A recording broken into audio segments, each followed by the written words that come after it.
نحمده ونصلي على رسوله الكريم أما بعد فقد قال الله سبحانه وتعالى في كلامه القديم والفرقان الحميد أعوذ بالله من الشيطان الرجيم بسم الله الرحمن الرحيم فقصص القصص لعلهم يتفكرون صدق الله العظيم அளவற்ற அருளாளனும் நிகரற்ற அன்புடையோனுமாகிய எல்லாம் வல்ல அல்லாஹுவின் பெயரால் துவங்குகிறேன்.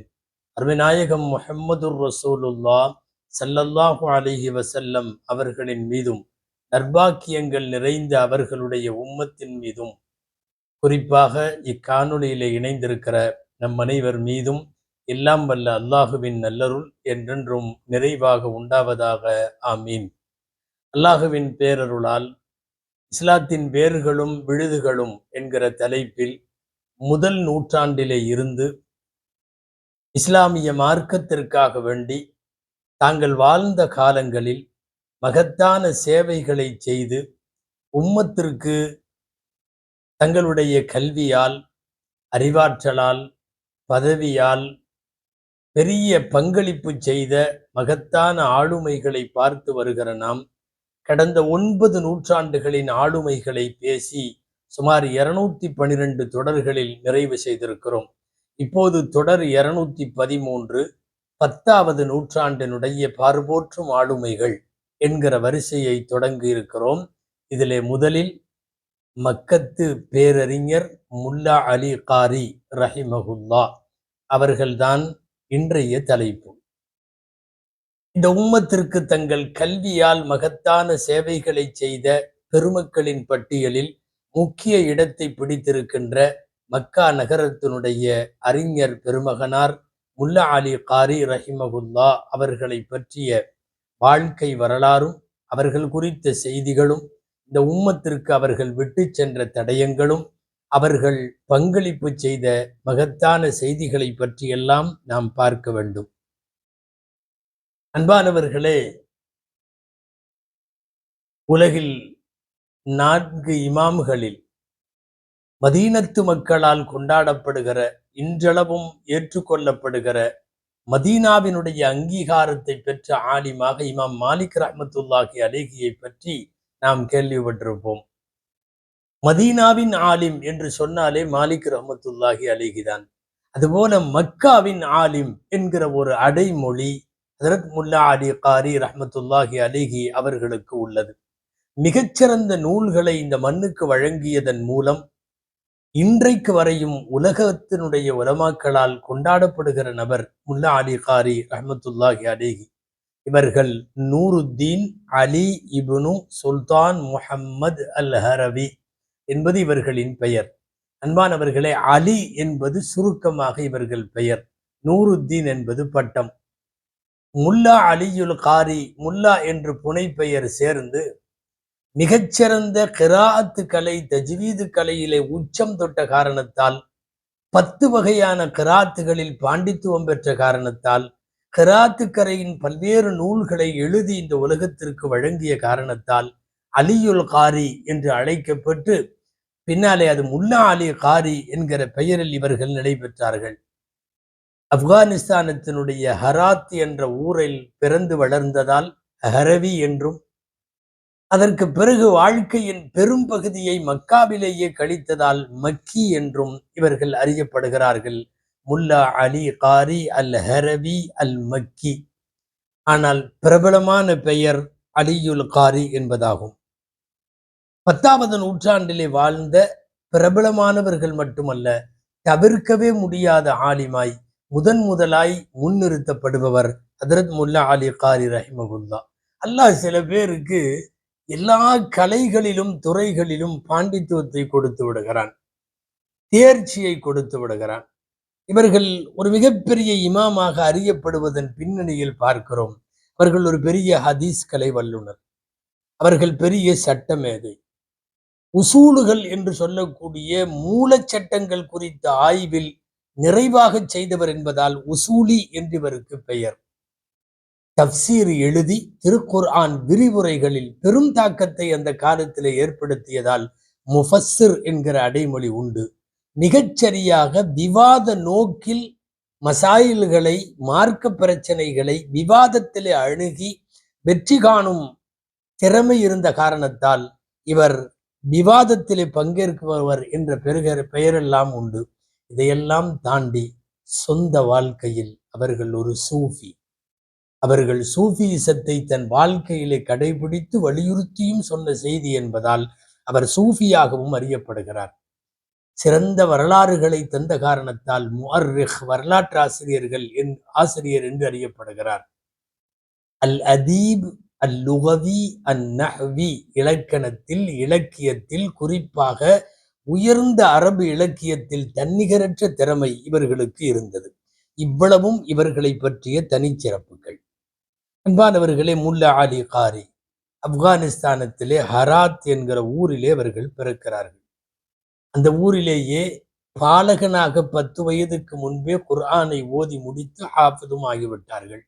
மிகச்சரியான பிறந்த தேதி வரலாற்றாசிரியர்களால் சொல்ல முடியவில்லை என்றாலும் ஹிஜ்ரி 930 இவர்கள் பிறந்த வருஷம் என்பது மட்டும் தெரியும். ஏன் தேதி தெரியவில்லை என்று நீங்கள் நினைக்கலாம். பொதுவாகவே பின்னாட்களில் பிரபலமாக கூடிய அந்த பிரபலங்கள் பிறக்கிற போது பிரபலம் அல்ல. யாராவது ஒரு பிரபலமானவர்களுக்கு மகனாக பிறந்தால் வேண்டுமானால் அவர்களின் பிறந்த தேதி, டேட் ஆஃப் பர்த் என்பது பிரபலமாக இருக்கலாம். ஆனால் சொந்த வாழ்க்கையில் பிறக்கிற போது அவ்வளவாக அறியப்படாமல் தங்கள் கல்வியால், தங்கள் சேவையால், தங்களினுடைய பங்களிப்பால் மிகப்பெரிய பிரபலத்தை பெற்ற பெரியவர்கள் நிறைய பேரினுடைய பிறந்த தேதிகள் அவர்கள் பிறக்கிற போது ஃபேமஸ் இல்லாததால் அறியப்படவில்லை. சொந்த ஊரான ஹராத்தில், பக்கத்தில் இருக்கிற ஹுராசானில், இங்கெல்லாம் அவர்கள் அங்கிருக்கிற ஆசிரியர்களிடத்திலே கல்வி கற்று முடித்தார்கள். குறிப்பாக அஷேக் முஈனுத்தீன் ரஹிமஹுல்லா அவர்கள் ஆப்கானிஸ்தானத்தினுடைய ஹராத்தில் அன்றைக்கு புகழ்மிக்க ஆலிம் பெருமகன், அவர்களிடத்திலே மண்டியிட்டு பாடம் படித்தார்கள். அபுல் ஹசன் அல் பிக்ரி ரஹிமஹுல்லா அவர்களிடம் பாடம் படித்தார்கள். பிரபலமான குராசானிலே அன்றைக்கு கொடிகட்டி பிறந்த கல்வியாளர் அல் ஹஃபீத் தப்தாசானி ரஹிமஹுல்லா அவர்களிடம் பாடம் படித்தார்கள். மக்காவிற்கு போக வேண்டும், மக்காவில் குடியிருக்க வேண்டும், மக்கா வாசிகளாய் மாறி போக வேண்டும் என்கிற ஆசை இவர்களுக்கு நீண்ட காலமாக இருந்தது. அதற்கு தோதுவாக சூழ்நிலைகளும் வந்தபோது சொந்த ஊரை விட்டு இடம்பெறும் சூழ்நிலை வருகிறது. அது என்ன சூழ்நிலை என்பதை நாம் வரலாற்றோடு கொஞ்சம் பின்னோக்கி பார்க்க வேண்டும். அன்பானவர்களே, இவர்கள் வாழ்ந்த சமகாலத்தில் இந்த ஆப்கானிஸ்தானத்தின் மீது படையெடுத்து அந்த ஹராத் பகுதியை எல்லாம் வெற்றி கொண்டவர் ஒரு ஷியா அரசர் ஒருவர். சஃபவி என்று சொல்லுவார்கள் அந்த வம்ச வழியை. அதிலே உள்ள ஷாஹ் இஸ்மாயில் அஸ்-சஃபவி, சரியாக சொல்வதானால் ஷியாக்களினுடைய 7வது இமாமாக அறியப்பட்ட அல்லமா மூசா காதிம் அவர்களினுடைய வம்ச வழியிலே வந்தவர் தான் ஷாஹ் இஸ்மாயில் என்கிற அரசர். அவர் ஷியா. ஏகப்பட்ட நாடுகளின் மீது படையெடுத்து பெரிய பெரிய போர்களெல்லாம் செய்து ஒரு குறைந்த வயதிலேயே அன்றைய உலகம் முழுக்க பிரபலமான ஷாஹ் இஸ்மாயில் அவர்கள் 38 வயதிலேயே வஃபாத் ஆகிவிட்டார்கள் என்றாலும் நிறைய நாடுகளின் மீது படையெடுத்தார்கள். என்ன,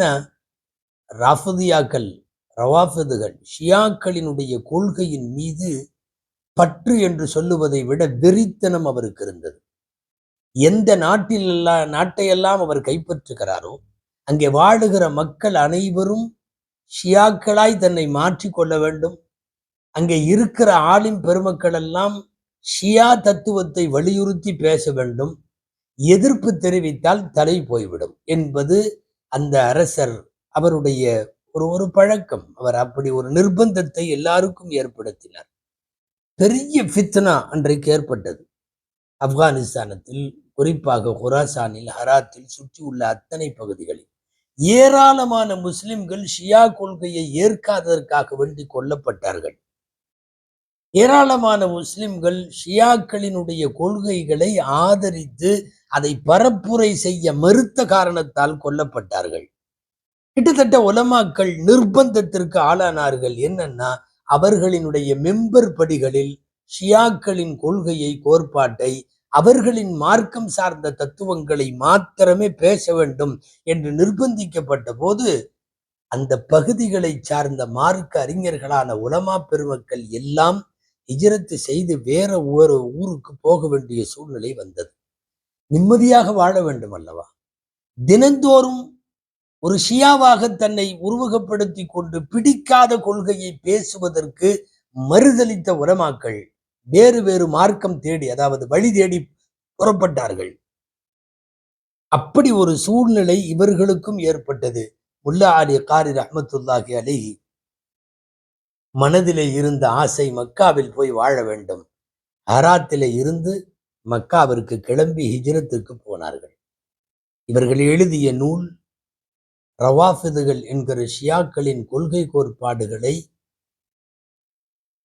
தரைமட்டமாக விமர்சித்து ஷம்முல் அவாரிது ஃபி தம்மிர் ரவாஃபிதுன்னு ஒரு கிதாப், அந்த கிதாபிலே எதனால் மக்காவிற்கு ஹிஜ்ரத்து செய்தேன் என்று சொல்லிக் கொண்டு வருகிற முல்லா அலி காரி ரஹ்மத்துல்லாஹி அலைஹி நூற்றுக்கணக்கான கிதாபுகளை எழுதிய பெருமகன் அல்லவா. ஒரு வார்த்தை இப்படி எழுதுகிறார்கள்: அல்ஹம்துலில்லாஹி அல்லதி அலா மா அஅதானி மின தௌஃபீகி அலல் ஹிஜ்ரத்தி மின் தாரில் பித்அத்தி இலா தாரிஸ் சுன்னா.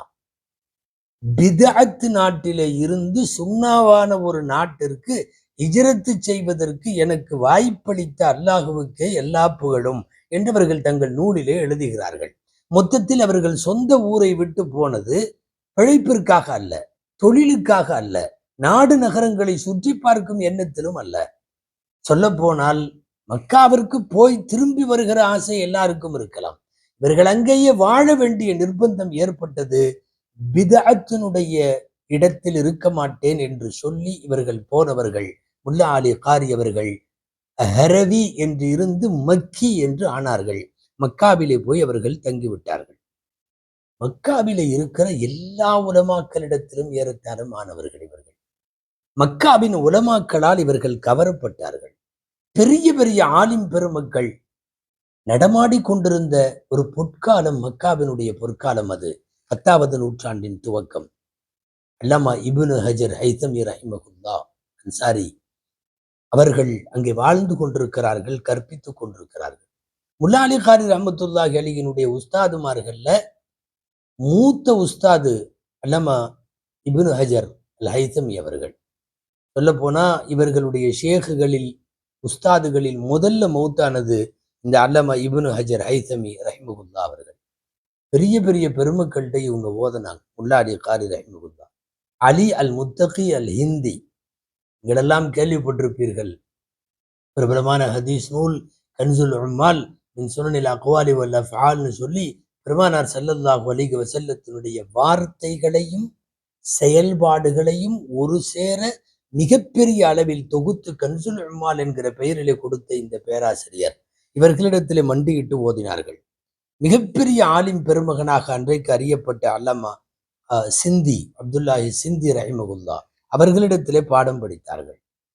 அதாவது ஆசிரியர்களிடத்திலே அமர்ந்து எந்த ஆசிரியரிடம் படிக்கிறோமோ அவர்களின் திறமையும், அவர்களின் உயர்வும், அவர்களின் விரிவான புத்தக வாசிப்பும் இதெல்லாம் மாணவர்களையும் தொற்றிக்கொள்ளும். அப்படி இவர்கள் படித்தார்கள். முல்லா அலி காரி ரஹ்மத்துல்லாஹி பற்றி பிரபலமா ஒரு செய்தி உண்டு. என்னன்னா, அவர்களின் சுய நேரங்கள் தவிர உண்ணுதல், உறங்குதல், உடுத்துதல், தொழுகுதல், இந்த நேரங்களை தவிர எந்த நேரத்தில் இருந்தாலும் 2 நிலைமையில் தான் பார்க்க முடியும் அவர்களை. ஒன்று, ஏதாவது கிதாபோடு பார்க்கலாம், அல்லது ஏதாவது ஒரு உஸ்தாதிடம் அமர்ந்து படித்துக் கொண்டிருப்பதை பார்க்கலாம். வாழ்க்கை முழுக்க இந்த 2 நிலைமையை விட்டும் அவர் நீங்கியதே கிடையாது.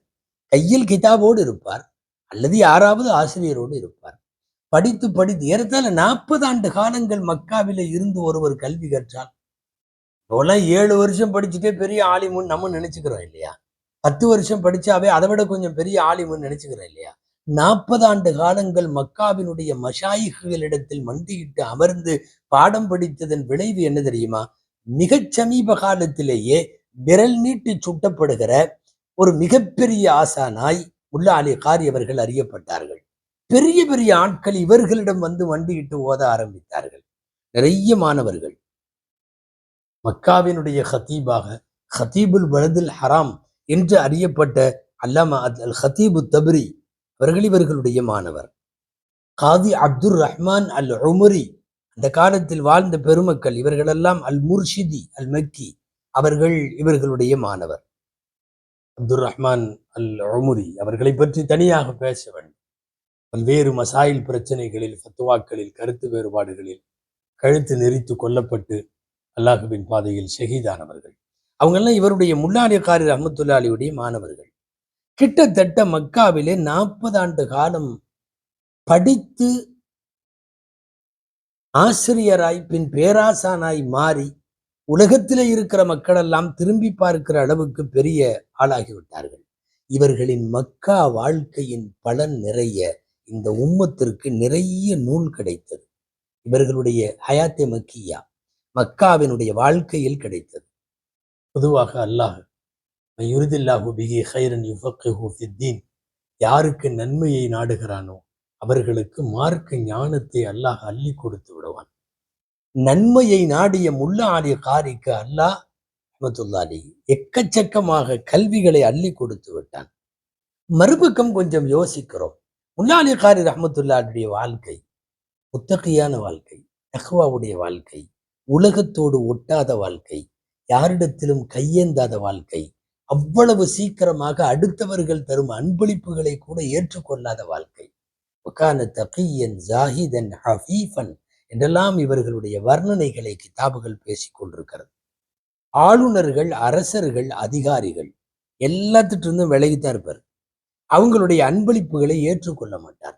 பல தடவை இவர்களுடைய மாணவர்கள் கேட்டிருக்கிறார்கள், ஆளுநர்களும் அரசர்களும் நீங்கள் அந்த வாசலுக்கு போகவில்லை, உங்களுடைய வாசலை தேடி அவர்கள் வந்து அன்பளிப்பு வாங்குகிற போது பெற்றுக்கொள்ளலாமே, அன்பளிப்பை பெறுவதும் தருவதும் கூட ஒரு சுன்னா தானே, நபி வழி தானே என்று கேட்ட போது அன்னஹு யதுருல் இஹ்லாஸ், இது இஹ்லாஸை, மன தூய்மையை கெடுத்து விடுகிறது. அதிகார வர்க்கத்திடமிருந்து பெறுகிற அன்பளிப்புகள் செயல்பாடுகளில் தூய்மையை தராது, எண்ணங்களில் களப்பற்ற தன்மையை தருவதில்லை என்பதை பேசுகிறார்கள் அல்லாமா முல்லா அலி காரி ரஹ்மத்துல்லாஹி. இந்த விஷயத்துல யார்கிட்டையும் நாங்க அன்பளிப்பு வாங்க மாட்டோம், என்கிட்ட கொண்டு வராத இப்படிங்கிற விஷயத்திற்கு முன்னோடிகள் இந்த உம்மத்துல நிறைய பெருமக்கள். முதலில் அல்லாமா இமாமுல் ஆதம் அபு ஹனீஃபா ரஹ்மத்துல்லாஹி, சுஃபியானு சௌரி ரஹ்மத்துல்லாஹி அலைஹி, அஹ்மது பின் ஹம்பல் ரஹ்மத்துல்லாஹி அலைஹி, ஃபுதைல் பின் இயாத் ரஹ்மத்துல்லாஹி அலைஹி, ஒருத்தம் கூட எந்த அன்பளிப்பையும் கொண்டுட்டு இவங்க வாசப்படிக்கு போக முடியாது. இவர்களை பின்பற்றி இந்த மண்ணில் நிறைய மார்க்க அறிஞர்கள் பிற்காலத்தில் வந்தார்கள். அதிலே ஒருவர் முல்லா அலி காரி, அன்பளிப்புகளை அதிகார வர்க்கத்திடம் கை நீட்டி பெறாத பெருமகன். அவங்க ஒரு சின்ன கிதாபே எழுதியிருக்காங்க, மன்உ தகர்ருபி மினல் ஹுக்காம், அதிகார வர்க்கத்திடமிருந்து அன்பளிப்பு பெறக்கூடாது, பெறுவது தடை அப்படிங்கிற மாதிரி இவர்கள் எழுதிய நூல் இருக்கிறது. உலக புகழ் பெற்ற இவர்களுடைய கிதாப் ஒன்று இருக்கு, உலமாக்களுக்கு தெரியும். மிஷ்காத்திற்கு இவர்கள் எழுதிய மிர்காத் என்கிற கிதாப், மிர்காத்துல் மஃபாத்தி ஷரஹி மிஷ்காத்தில் மசாபியா. அந்த மிர்காத்தின் ஒரு இடத்திலே அவர்கள் எழுதுவார்கள், என்னுடைய தந்தைக்கு அல்லாஹ் கிருபை செய்யட்டும், ரஹீம் அல்லாஹு வாலதி, என் தந்தைக்கு அல்லாஹ் அருள் புரியட்டும். ஏன்னா சின்ன வயசிலேயே என்னை கூப்பிட்டு எனக்கு அடிக்கடி அவர்கள் சொல்லுவார்கள், மா உரீது அன் தசீர மினல் உலமா ஹஷ்யதக அன் தகிஃப அலா பாபில் உமரா. பணக்காரர்கள், செல்வந்தர்கள், ஆளுவோர், அதிகாரிகள், ஆளுநர்கள், அரசர்கள் இவர்களுடைய வாசலில் போய் நீ நிற்பதை நான் பயப்படுகிறேன். அப்படிப்பட்ட ஆலிமாய் நீ ஆகுவதை நான் பயப்படுகிறேன். அப்படி என்னை சொல்லி சொல்லி வளர்த்த என் தந்தைக்கு அல்லாஹ் கிருபை செய்யட்டும் என்று மிர்காத்துல் மஃபாத்திஹினுடைய ஒரு இடத்திலே குறிப்பார்கள். பேணுதலான வாழ்க்கை, பெரிய ஆலிமாக இருந்தும் வந்து வந்து குவியலாய் கொட்டும் அன்பளிப்புகளையும் கூட திரும்பி பார்க்காமல் தான் உண்டு, தன் வேலை உண்டு என்று உழைத்து சாப்பிட்டு கல்வி பணியை, சேவையை, கற்பித்தல் பணியை செய்த பெருமக்களை எப்படி புகழ்ந்து பாராட்டுவது என்று தெரியவில்லை. சொந்த கையால உழைச்சு சாப்பிட்டாங்க. பெருமானார் ஸல்லல்லாஹு அலைஹி வஸல்லம் ஹதீஸ்ல சொல்லுவார்கள் இல்லையா, மா அகல அஹதுன் தஆமன் கைரன் கத்து மின் யஅகுல பிஅமலி யதை. ஒருவன் சாப்பிடக்கூடிய சாப்பாட்டிலேயே சிறந்த சாப்பாடு அவன் தனது சொந்த கையால் அவன் உழைத்து சாப்பிடுகிற சாப்பாடு. கூடவே ஸல்லல்லாஹு அலைஹி வஸல்லம் சேர்த்து சொன்னார்கள், வஅன்ன நபியல்லாஹி தாவூத் அலைஹிஸ்ஸலாம் கான யஅகுலு பிஅமலி யதைஹி. அல்லாஹ்வினுடைய நபியாகிய தாவூத் அலைஹிஸ்ஸலாம் தனது கையால் உழைத்து சாப்பிட்டார்கள். எல்லா நபியும் அப்படி சாப்பிட்டு இருப்பார்கள் தானே. தாவூத் அலைஹிஸ்ஸலாமை மட்டும் ஏன் சொல்ல வேண்டும்? நபியாகவும் இருந்தார்கள், நாட்டின் அரசராகவும் இருந்தார்கள். உலகத்தில் முதலாய் நுபுவத்தும் அரசாட்சியும் சேர்த்து கொடுக்கப்பட்ட முதல் நபி தாவூத் அலைஹிஸ்ஸலாம். அரசராக இருந்து கொண்டு சொந்த கையாலே உழைத்து சாப்பிடுதல், அது அது புகழுடைய உச்சகட்டம். அது அதையெல்லாம் விளக்கி உலகத்திற்கு சொல்லக்கூடிய ஆலிம் பெருமகனாகிய முல்லா அலி காரி ரஹ்மத்துல்லாஹி அலைஹி ஜாஹித் என்று சொல்லக்கூடிய, அதிகமாக உலகத்தோடு ஒட்டாத, உலகத்தை விட்டும் கொஞ்சம் தள்ளி நிற்கிற, தனிமையை அதிகம் விரும்புகிற வாழ்க்கையை மேற்கொண்டார்கள். முல்லா அலி காரி கற்பிக்கிற சபைகளில் பார்க்கலாம், கற்கிற சபைகளில் பார்க்கலாம். எங்கேனும் அரட்டை அடிக்கிற கூட்டத்தில், ஒரு பப்ளிக் ஈவென்ட்ஸ்னு சொல்றோமே, அங்க எங்கேயும் அவர்களை பார்க்க முடியாது. கூடுமானவரை தனிமையை விரும்பியவர்கள். அழகாக எழுதுவார்கள். அவர்களுடைய எழுத்தை பற்றி, வருமானத்தை பற்றிய பேச்சுக்களில் இருக்கிறது. 2 நுஸ்ஹாக்கள், முஸ்ஹஃபை, குர்ஆனை முழுக்க எழுதுவார்கள். 2 பிரதி எழுது. ஒன்றை விற்று தர்மம் செய்து விடுவார்கள், ஏழைகளுக்கு கொடுத்து விடுவார்கள், குறிப்பாக மக்காவின் ஏழைகளுக்கு. இன்னொன்றை விற்று அதனுடைய காசை வைத்து கொண்டு அவர்கள் மாதம் முழுக்க, ஆண்டு முழுக்க அந்த வருமானத்திலேயே போனார்கள். 2 குர்ஆன் தான் வருஷத்துல எழுதுறது, கையால். அற்புதமான எழுத்தாளர், அழகிய எழுத்துரு கொண்டவர்கள். அதுதான் அவர்களின் வாழ்க்கை. யார்கிட்டையாவது இப்படியெல்லாம் எழுதி அதற்கு நேரம் ஒதுக்கி அதை வித்து அதை சம்பாதிச்சு அதுல தனது ரொட்டியை அவர்கள் ஏற்பாடு செய்து கொள்ள வேண்டும் என்கிற அவசியம் இல்லாத அளவுக்கு கண் அசைத்தால் காலடியிலே கொண்டு வந்து எல்லா விதமான உணவுகளையும் வகை வகையாய் வழங்குவதற்கு அன்றைக்கு வழங்கும் வள்ளல்கள் இருந்த போதும் கை நீட்டவில்லை என்பது பெரிய செய்தி. ஜாமிஉல் மஅகூல் வல் மன்கூல் என்று சொல்லுவார்கள். அதாவது அறிவுசார் கலைகளிலும் கிதாபுகளை சார்ந்த அந்த துறைகளிலும் 2லையுமே தேர்ச்சி பெறுறது கஷ்டம். சில பேருக்கு கிதாபுகளின் ஞானம் நிறைய இருக்கும், அறிவு சார்ந்து அவர்களால் யோசிக்கவோ கருத்து சொல்லவோ விவாதம் செய்யவோ முடியாது. இவர்கள் 2ஐயும் சேர்த்ததால் முதலாய் அந்த அடைமொழி இவர்களுக்கு மக்காவிலே சொல்லப்பட்டது, ஜாமிஉல் மஅகூல் வல் மன்கூல். இவர்கள் எழுதிய, நான் முன்பு குறிப்பிட்ட ஷம்முல் அவாரித், இந்த கிதாபிலே இவர்கள் எழுதுகிறார்கள் அவர்களின் சில பெருமிதங்களை. இங்கே ஒரு விஷயம், கல்வி உயரத்திற்கு கொண்டு போகிற போது அவர்களை விட யாராவது இருக்கிறார்களா என்கிற தேட்டம் வரும். மறுபக்கம் கல்வியால் தான் அடைந்த பெருமிதமும் சமயங்களில் வெளிப்படும். இது எல்லாருக்குமானது. சொல்ல போனால் இது ஒரு பெரிய பலா. முல்லா அலி காரி ரஹ்மத்துல்லாஹி அலைஹி அவர்கள் வாழ்ந்த சமகாலத்தில் அவர்களை விட யாரும் இல்லை என்கிற எண்ணம் அவர்களுக்கும் இருந்தது. வெளியில பெருமையாக பேசவில்லை என்றாலும் அவர்களுக்கு அந்த எண்ணம் இருந்தது என்று எழுதுகிறார்கள். வேற வார்த்தையில சொல்லணும்னா யதார்த்தமே அதுதான். உண்மையாகவே அப்படி உள்ளவர்கள். ஷம்முல் அவாரிது ஒரு இடத்துல இந்த செய்தி எழுதுறாங்க. இந்த வார்த்தையை கேட்டீங்கன்னா அவங்க என்ன சொல்ல வர்றாங்கன்னு புரியும். இன்னல்லாஹ ஸல்லல்லாஹு அலைஹி வஸல்லமுடைய ஒரு ஹதீஸை எழுதுகிறார்கள். என்ன ஹதீஸு? இன்னல்லாஹ யபஅது லி ஹாதிஹில் உம்மத்தி அலா ரஅஸி குல்லி மிஅத்தி ஸனா. அல்லாஹு தஆலா ஒவ்வொரு நூற்றாண்டு முடிகிற போதும் இந்த உம்மத்திற்கு அனுப்புவான் மயுஜத்திது லஹா தீனஹா, இந்த மார்க்கத்தை புதுப்பிக்கிற, இந்த மார்க்கத்திற்கு புத்தாக்கம் தருகிற, இந்த மார்க்கத்தை மறுமலர்ச்சிக்கு கொண்டு வரக்கூடிய முஜத்திது, மார்க்கத்தை புதுப்பிப்பவர். ஒவ்வொரு 100 வருஷத்துலயும் ஒருத்தர் வருவாங்கன்னு சொல்லிட்டு அவர் எழுதுறாரு, ஃபவல்லாஹில் அதீம் வரப்பின் நபியில் கரீம், மகத்தான அல்லாஹ்வின் மீது ஆணையாக சொல்லுகிறேன், சங்கைக்குரிய நபிகளாரின் ரப்பு அந்த அல்லாஹ்வின் மீது ஆணையாக சொல்லுகிறேன், என்னை விட கிதாபில், ஹதீஸில், சுன்னாவில் யாராவது என் காலத்தில் இருப்பதாக தெரிந்தால் கண்டிப்பா நான் அவர்கிட்ட படிக்கிறதுக்கு போயிருப்பேன்.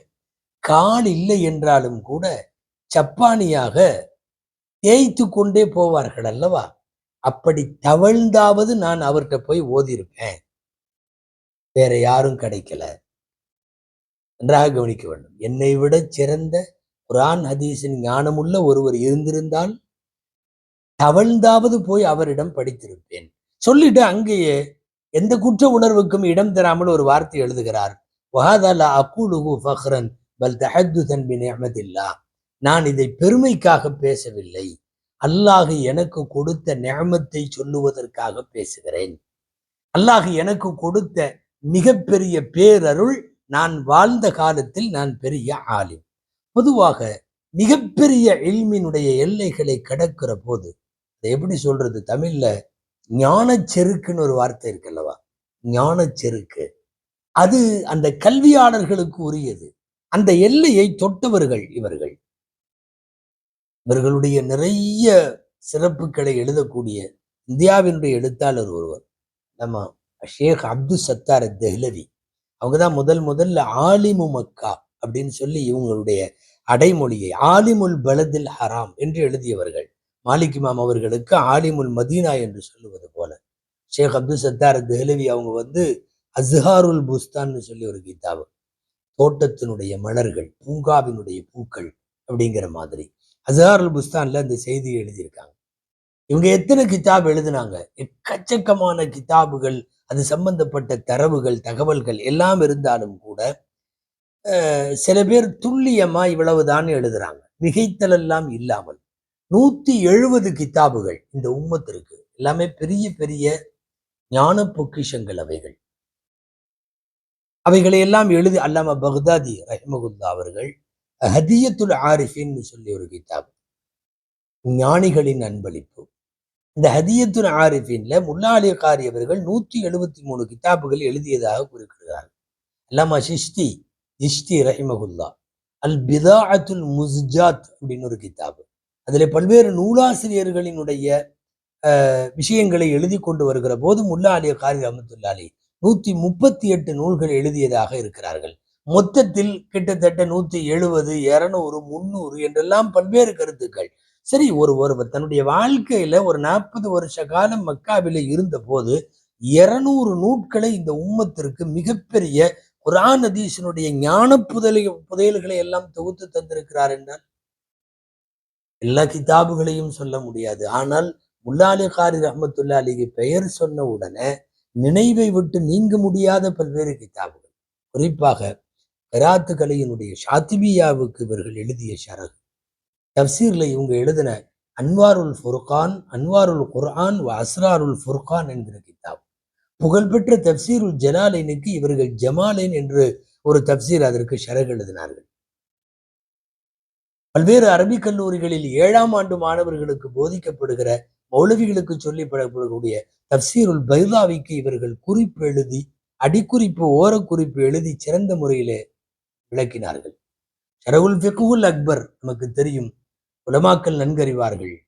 அந்த அகீதா சம்பந்தப்பட்ட கொள்கை கோட்பாடுகளை விண்டு விளக்குகிற அற்புதமான நூலெல்லாம் முல்லா அலி காரி ரஹ்மத்துல்லாஹி அலைஹி ஷரஹ் செய்திருக்கிறார்கள். முஸ்தலஹாத் அஹ்லில் அஸர் அலா நுக்பத்துல் ஃபிக்ர் என்கிற இன்றைக்கும் உலகத்தில் இருக்கிற அரபிக் கல்லூரிகள் முக்கியத்துவம் கொடுத்து படிக்கிற உசூலே ஹதீஸினுடைய கிதாப் இவர்கள் ஷரஹ் செய்தது. சஹீஹ் முஸ்லிமுக்கு இவர்கள் எழுதிய ஷரஹ் ஃபேமஸ் ஆனது. உலகத்திலே உலமாக்கள் எல்லாம் அடிக்கடி தங்கள் கைகளில் எடுத்து பார்க்கிற மிஷ்காத்துல் மசாபிஹுக்கு விரிவுரை, அற்புதமான விரிவுரை. இதோ இங்க இருக்கிற மிர்காத்துல் மஃபாத்தி, பல்வேறு பாகங்களை கொண்ட மிர்காத்துல் மஃபாத்தி. மிர்காத்துல் மஃபாத்தியை வாசித்து பாடம் நடத்துகிற ஆசிரிய பெருமக்களுக்கு தெரியும், அந்த வார்த்தைகளில் அல்லாஹு அக்பர் இலக்கியம் இழையோடும் அந்த வசன நடை அரபு இலக்கியத்தில் அல்லாஹு அக்பர். அரபி குடும்பங்களிலே பிறந்தவர்களுக்கு கூட இப்படி இலக்கிய இது வருமானு தெரியல. அவ்வளவு அழகாக மிர்காத்தை தொகுத்து மிஷ்காத்திற்கு ஷரகு தந்தவர்கள். பெரிய கிதாபுல இருந்து சின்ன கிதாபு வரை எதையும் விட்டு வைக்கல. புர்தா ஷரீஃபுக்கு, கசீதத்துல் புர்தாவுக்கு ஜுபுதான்னு சொல்லி ஒரு ஷரல் அல்லாம முல்லா அலி காரி ரஹ்மத்துல்லாஹி அலைஹி அவர்கள் எழுதி தந்தது. அன்பானவர்களே, இதுவெல்லாம் அவர்களுடைய பெருமைக்குரிய வரலாறு. பாருங்கள், விமர்சனங்களுக்கு உட்படாத, திட்டு வாங்காத ஆலிம்கள் இல்லை. அதுலயும் ரொம்ப பெரிய அளவுல மேல போக போக போக விமர்சனம் அதிகமா வரும், திட்டு வரும், ஊர் வாயில விழ வேண்டியது வரும். அந்த மலாமத்து என்று சொல்லக்கூடிய திட்டு வாங்குவதற்கு எந்த உலமாக்களும் விதிவிலக்கல்ல. நாம் சொல்லுவது மஹ்யத்தீன் அப்துல் காதர் ஜீலானி கத்தஸல்லாஹு சிர்ரகுல் அஸீஸிலே தொடங்கி இமாம் கஸ்ஸாலி ரஹ்மத்துல்லாஹி அலைஹி போன்றவர்கள் பெரும் பெரும் மக்கள் அவர்களின் கித்தாபுகளை எல்லாம் இந்த மண்ணிலே எரித்தார்கள் தெரியுமா? நாம் மிகப்பெரிய அளவிலே ஞானிகளாக மதிக்கிறவர்களின் கிதாபுகள் எரிக்கப்பட்டது. சமகாலத்திலே உள்ள ஃபித்னாக்கள் யாரையும் விட்டு வைக்காது. வாருங்கள் பார்ப்போம். முல்லா அலி காரி ரஹ்மத்துல்லாஹி அலைஹி மேல நிறைய விமர்சனங்கள். இவருடைய சமகாலத்திலே வாழ்ந்த அறிஞர்களே அதை செய்தார்கள். கொஞ்சம் கொள்கையிலே பிடிக்காதவர்கள். ஹனஃபி மதுஹபிலே கொஞ்சம் ஆழமான பற்று இவர்களுக்கு உண்டு. ஹனஃபி மதுஹபின் ஆதார சுருதி என்று இவர்களை சொல்லலாம். அப்படிப்பட்ட முல்லா அலி காரியை கொஞ்சம் வேறு தலங்களிலே இருந்து பயணித்த சமகாலத்திலே வாழ்ந்தவர்கள் நிறைய விமர்சனம் செய்தார்கள். இதுல 2 விமர்சனம் முக்கியமானது. என்னன்னா, முல்லா அலி காரி ரஹ்மத்துல்லாஹி அலைஹி பெரும்பாலும் தங்களுடைய எழுத்துக்கள்ல பெரிய பெரிய இமாம்களை எல்லாம் திட்டுறாரு. பெரிய பெரிய இமாம்களுக்கெல்லாம் ரத்து மறுப்பு கொடுக்கிறாரு. குறிப்பாக இமாம் மாலிக் ரஹ்மத்துல்லாஹி அலைஹி, ஷாஃபி ரஹ்மத்துல்லாஹி அலைஹி அவங்கள எல்லாமே இவர் தன்னுடைய எழுத்துல திட்டுறாரு. அவ்வளவு பெரிய இமாம்களை இவர் எப்படி திட்டலாம்? இப்படிங்கிறது முதல் குற்றச்சாட்டு. 2வது குற்றச்சாட்டு, அருநாயகம் ஸல்லல்லாஹு அலைஹி வஸல்லம் அவர்களுடைய பெற்றோர்கள் நபித்துவத்திற்கு முன்னால இருந்ததுனால அவங்களுடைய பெற்றோர்கள் காஃபிர்கள்னு இவர் எழுதிட்டாரு. எனவே இவர் மோசமானவர். இவர் இப்படி எப்படி எழுதலாம் என்று சொல்லி கிளம்பிய இந்த 2 ஃபித்னாக்கள் இவருடைய வாழ்க்கையில ரொம்ப இவர்களை நொடித்த, ஆனால் உண்மை இல்லாத ஃபித்னாக்கள். இந்த 2 ஃபித்னா பெரிய ஃபித்னா. அல்லாமா முஹிப்பி, இன்னைக்கு வாழ்ந்தவங்க உசாமி, இவங்கெல்லாம் ரொம்ப கடுமையாக முல்லா அலி காரியை விமர்சித்தவர்கள். இவர் இமாம்களை எல்லாம் திட்டுறாரு. குறிப்பாக இமாம் மாலிக் ரஹ்மத்துல்லாஹி அலைஹி அவர்களுடைய தொழுகைக்கு தக்பீர் கட்டுறப்போ இப்படி அல்லாஹு அக்பர்னு சொல்லிட்டு நெஞ்சிலையும் கட்டாம தொப்புளுக்கீழையும் கட்டாம கையை தொங்க விடுறாங்க இல்லையா? இர்சாலுல் யதைனி ஃபி ஸலாஹ். தொழுகையில தக்பீர் கட்டாம தொங்க விடுறதுக்கு இமாம் மாலிக் ரஹ்மத்துல்லாஹி அலைஹி எழுதியிருக்கிறதுனால அது விஷயத்துல இவர் ரொம்ப இமாம் மாலிக் ரஹ்மத்துல்லாஹி அலைஹி திட்டுறாரு. இப்படியெல்லாம் திட்டலாமா? வேற வேற மசாயில்கள்ல இமாம் ஷாஃபி ரஹ்மத்துல்லாஹி அலைஹி திட்டுறாரு. இவர் இப்படி திட்டலாமான்னு சொல்லி இந்த அல்லாம அந்த அன்னைக்கு வாழ்ந்த அறிஞர் பெருமக்கள்ல உசாமின்னு ஒருத்தர், அவர் ரொம்ப பேசியிருந்தார். எந்த அளவுக்கு எழுதியிருந்தாருன்னா, இதனால தான் முல்லா அலி காரியினுடைய நூல்கள் ஒரு நூறானியத்தை பெறல. அவர் கல்வியினுடைய ஒளி அதுல இல்ல. நிறைய பேர் அவருடைய கிதாபை படிக்க வேணாம்னு சொல்லி அறிஞர்கள் இவங்கெல்லாம் சூஃபியாக்கள்லாம் சொல்றதுக்கு காரணம் இதுதான். இவர் நிறைய பெருமக்களை எல்லாம் திட்டுறாரு இப்படின்னு எல்லாம் எழுதுறாங்க. உண்மை என்னன்னா, இது குறித்து மறுத்து அவர்கள் இமாம்களை எவ்வளவு தூரம் மதிக்கிறார்கள் என்பது குறித்து கூட நிறைய சின்ன சின்ன கிதாபுகள்லாம் எழுதி முடிச்சிட்டாங்க. அவருடைய கிதாபு ஒன்று ஒரு ரிசாலா ரத்தி மன் நசபகு இலா தன்கீசி ஷாஃபிஈ, ஷாஃபி ரஹ்மத்துல்லாஹி அலைஹி குறைத்து பதிப்பிடுபவர்களுக்கு ரத்து அப்படின்னு சொல்லி இவங்க கிதாப் எழுதியிருக்கிறாங்க. இக்திதாவுல் ஹனஃபிய்யா பிசாதத்தி ஷாஃபிஈயா அப்படின்னு ஒரு கிதாபு. உலகத்திலே பெரிய ஹனஃபிகளான பெரிய இமாம்கள் யாரெல்லாம் ஷாஃபிகளின் பெரிய இமாம்களை பின்பற்றினார்கள் அப்படின்னு ஒரு கிதாபு. எனவே இவர்கள் மதுஹபின் பிடிவாதக்காரர் அல்ல. ஆனால் பிடிவாதக்காரர் போல அன்றைக்கு சமகாலத்தில் பொதுவா ஒரே காலத்துல வாழும் போது ஒரு ஆலிம் ரொம்ப வேகமாக வளருகிற போது அந்த வளர்ச்சியை பொறுக்க முடியாமல் ஃபித்னா கலப்புறவங்களும் பார்த்தீங்கன்னா வருத்தத்தோடு சொல்ல வேண்டும், அதிலும் ஆலிம்கள் இருப்பார்கள். இது கொஞ்சம் கசப்பு, ஆனாலும் சொல்லியாக வேண்டும். முல்லா அலி காரி ரஹ்மத்துல்லாஹி அலைஹி விமர்சித்தவர்கள் அவர்கள் வாழ்ந்த காலத்திற்கு பின்னால் அல்ல, பின்னால் உள்ளவர்கள் அல்ல. அதே காலத்தில் ரொம்ப கடுமையாக இவர்களை கிட்டத்தட்ட ஒழித்து கட்ட வேண்டும்ன்றதுக்காக இது எல்லா இமாம்களுக்கும் நடந்திருக்கு. இமாம் ஷாஃபி ரஹ்மத்துல்லாஹி அலைஹி மிஸ்ர்ல அவங்க 4 வருஷம் இருந்தாங்க. யாரெல்லாம் இமாம் ஷாஃபியை மௌத்தாக்குன்னு கேட்டாங்க. மாலிக் மதுஹபினுடைய பெரிய ஒருத்தர் அநேகமா அஷாப் இப்னு அசீஸ், அல்லாஹும்ம அமித்தில் இமாம் ஷாஃபிய ஹத்தா லா எந்தரிச இல்மு மாலிக்கின், யாரெல்லாம் இமாம் ஷாஃபியை மௌத்தாக்கிரு அப்படின்னு கேட்டதாக எல்லாம் உண்டு. இமாம் ஷாஃபி பதில் சொன்னாங்க, மௌத்தாக்குறதுன்னு கேட்டா கேட்டுக்கோ, மௌத்துங்கிறது ஒரு வழி பாதை இல்லை, நானும் போகணும், பின்னாடியே நீயும் வரணும் அப்படின்னு அவங்க எழுதுனாங்க. தீவானுல் இமாம் ஷாஃபியில இருக்கு. இந்த மாதிரி முல்லா அலி காரி ரஹமத்துல்லாலேயே ஓச்சு கட்டுறதுன்ற முடிவுல நிறைய கிளப்பப்பட்ட உண்மைக்கு சம்பந்தம் இல்லாத விஷயங்கள்ல இது ஒண்ணு. அவர்கள் பெரிய பெரிய இமாம்களை திட்டுகிறார்கள் அப்படிங்கிறது அப்படியெல்லாம் இல்லை. பொதுவா ஒண்ணு தெரிஞ்சுக்கணும். மதுகபுகள் சார்ந்து எழுதக்கூடியவர்கள் அந்த மதுகபுகளுக்கு மாற்றமான கருத்தை முன்வைக்கிற போது மாற்றமா எழுதத்தான் செய்வாங்க. அதே சமயம் அந்த மூத்த அறிஞர்களினுடைய மரியாதை கெட்டு போகாம, இமாம் ஷாஃபி ரஹ்மத்துல்லாஹி மரியாதையை குறைக்காமல் ஷாஃபி மதுஹபின் சட்டங்களுக்கு மாற்றம் தெரிவித்து எழுதியவர்கள் நிறைய பேர். இமாம் மாலிக் ரஹ்மத்துல்லாஹியுடைய ஜலாலத்துல் இல்ம் குத்ரா, அவர்களுடைய ஆற்றல், அவர்களுடைய கல்வி, இந்த மரியாதைக்கு கொஞ்சம் கூட சுணக்கம் வராம இமாம் மாலிக்கினுடைய மசாலாக்களில் விமர்சித்தவர்கள் உண்டு. அதுல இவங்க உள்ள பொதுவாகவே பெரிய ஆளுகளை யாராவது திட்டினா ஃபேமஸ் ஆயிடலாம். பேசுறப்பவே சும்மா கூட இருக்கிற யாராவது அட்ரஸ் இல்லாத ஒரு ஆளை பத்தி பேசினவெல்லாம் ஃபேமஸ் ஆக முடியாது. ஏற்கனவே பெரிய ஆள் ஆயிட்டாங்கல்ல, அவங்கள பத்தி பேசினா அப்படி திட்டி பெரிய ஆள் ஆகிறதுன்னு ஒண்ணு இருக்குல்ல. சரி, முல்லா அலி காரி ரஹ்மத்துல்லாஹி அலைஹி அப்படி தான் ஃபேமஸ் ஆகிறதுக்காக இப்படி பெரியவங்களை எல்லாம் திட்டினாங்கன்னு எடுத்துக்கிட்டா கூட அதுவும் பொய். காரணம் என்னன்னா, ஷுஹுரத் என்கிற பிரபலத்தை விரும்பாமல் தனிமையிலேயே போய் மக்கள்கிட்ட உட்காராம மூலையில மூலையில போய் உட்கார்ந்துக்கிற ரகம், ஒரு உலகத்தோடு ஒட்டாத வாழ்கிற ரகம், பிரபலத்தை விரும்பாத ரகம், அரசர்களால் புகழப்படுவதை விரும்பாத ரகம் முல்லா அலி காரி ரஹ்மத்துல்லாஹி. அவங்க அப்படியெல்லாம் புகழுக்காக செய்யணும்னு அவசியம் இல்லை. நீ சொல்ல போனா இந்த மாதிரி பேசின நிறைய பேர்த்துக்கு முல்லா அலி காரி ரஹ்மத்துல்லாஹி யதார்த்தத்தை சொல்லி ரொம்ப அழகா பதில் கொடு. அல்லாமா ஷவுகானி ரஹிமஹுல்லா அவங்க அல் பத்ரு தாலியான்னு ஒரு கிதாப், அதுல அல்லாமா ஷவுகானி இந்த உசாமை போன்றவர்களுக்கு ரொம்ப மறுப்பு எழுதியிருக்கிறாங்க.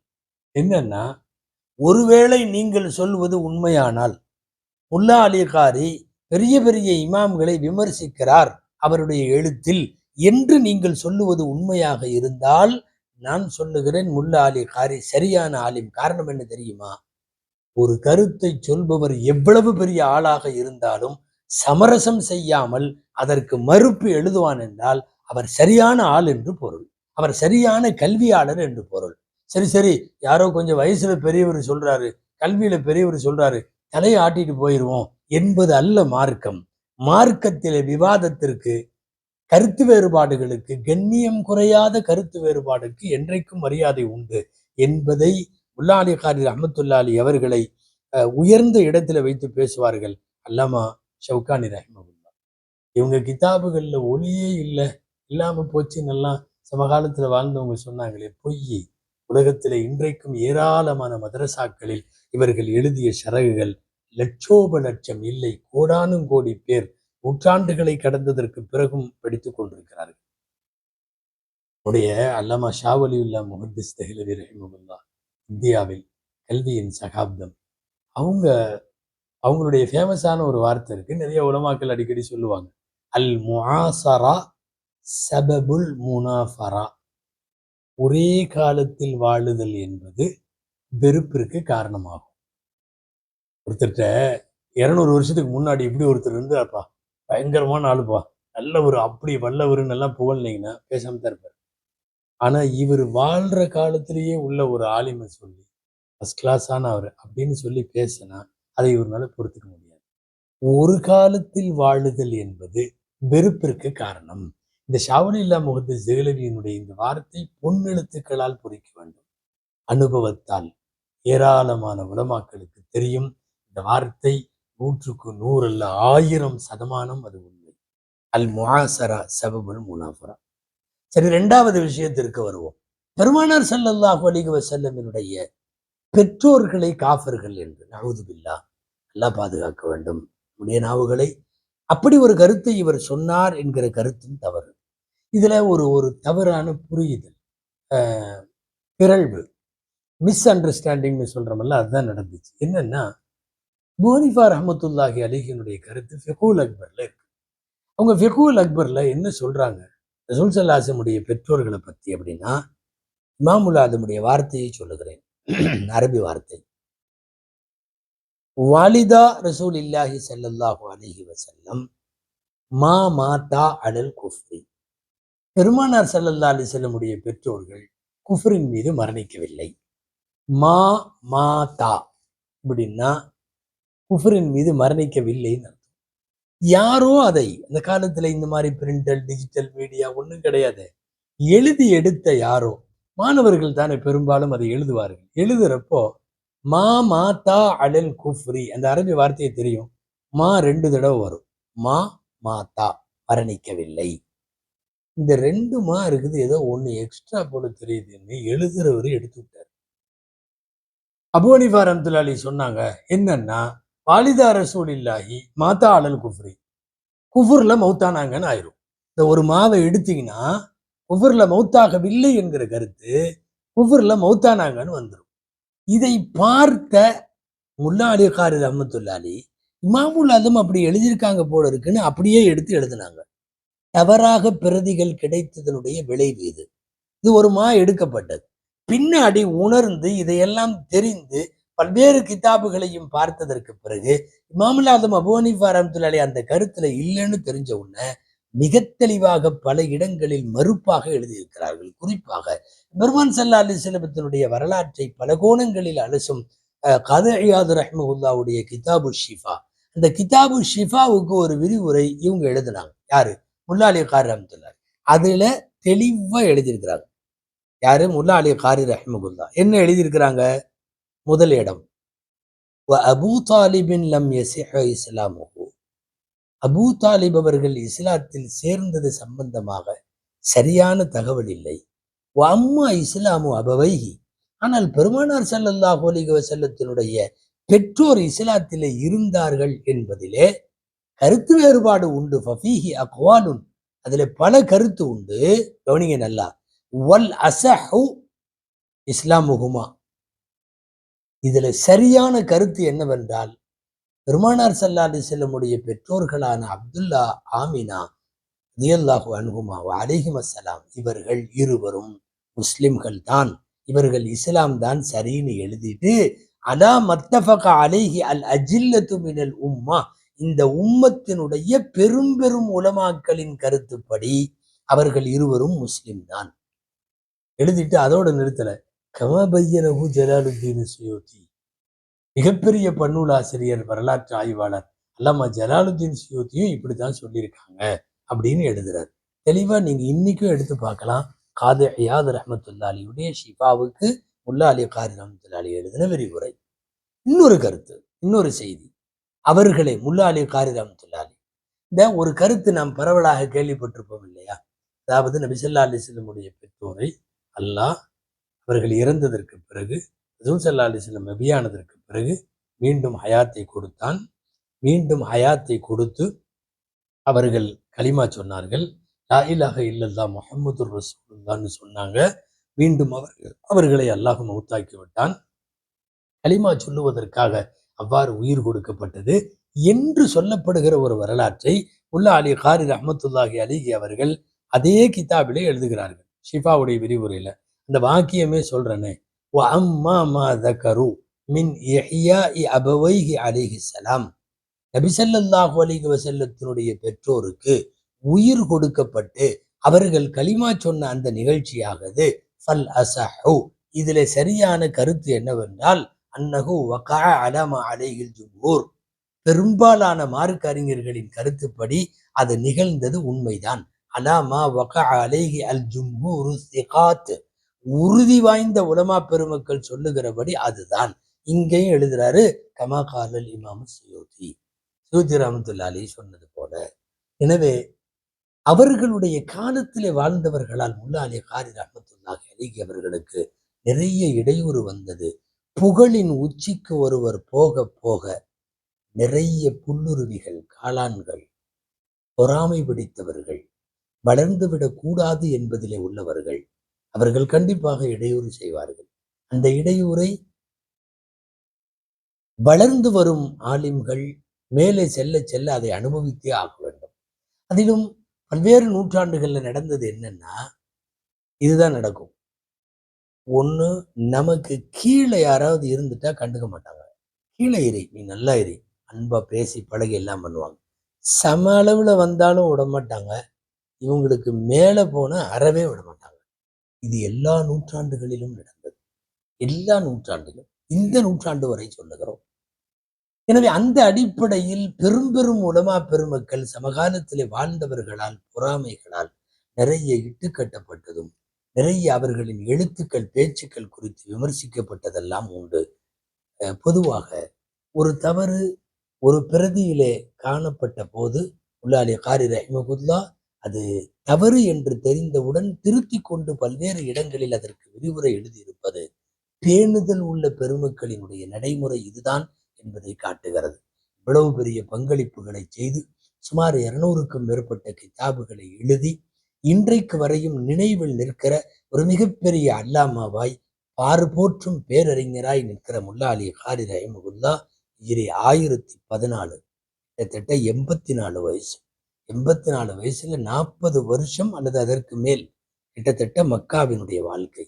மக்காவிலேயே வஃபாத்தாகி, மக்காவிலேயே பாடம் நடத்தி, மக்காவிலேயே கிதாப் எழுதி, அங்கேயே வஃபாத்தாகி ஜன்னத்துல் முஅல்லா நாமெல்லாம் போய் ஜியாரத்து செய்யக்கூடிய கதீஜா ரலியல்லாஹு அன்ஹாவினுடைய கபர் இருக்கிறது அல்லவா, அந்த ஜன்னத்துல் முஅல்லாவிலே முல்லா அலி காரி ரஹிமகுல்லா அடங்கி இருக்கிறார்கள், அடக்கம் செய்யப்பட்டிருக்கிறார்கள். அன்பானவர்களே, நம்ம ஜன்னத்துல் முஅல்லாவை கதீஜா ரலியல்லாஹு அன்ஹாவை சமயங்களில் ஜியாரத்து செய்யறதுக்கு நம்ம உள்ள போவோம்.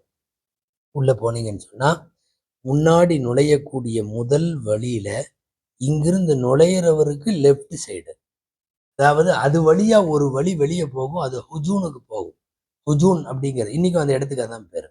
அந்த ஹுஜூனுக்கு வெளியேறக்கூடிய வழியில லெப்ட் சைடுல அங்க இருக்கிறது முல்லா அலி காரி ரஹிமகுல்லாவுடைய அடக்க ஸ்தலம். சென்றால் ஜியாரத்து செய்வோம், துவா செய்வோம். முல்லா அலி காரி ரஹிமகுல்லாவுடைய வஃபாத்தின் செய்தி உலகம் முழுக்க எதிரொலித்தது. எந்த அளவுக்கு தெரியுமா? அகில உலகத்தின் பெரிய பல்கலைக்கழகமான ஜாமிஉல் அஸ்ஹரிலே அறிவிப்பு செய்து உலமாக்கள் எல்லாம் ஒன்று திரண்டு மாணவர்கள் அத்தனை பேரும் ஜாமிஉல் அஸ்ஹரிலே காயிபு ஜனாசா அவர்கள் தொழ வைத்து இவர்களுக்கு துவா செய்தார்கள் என்று பார்க்கிறோம். நாமும் பிரார்த்திப்போம்.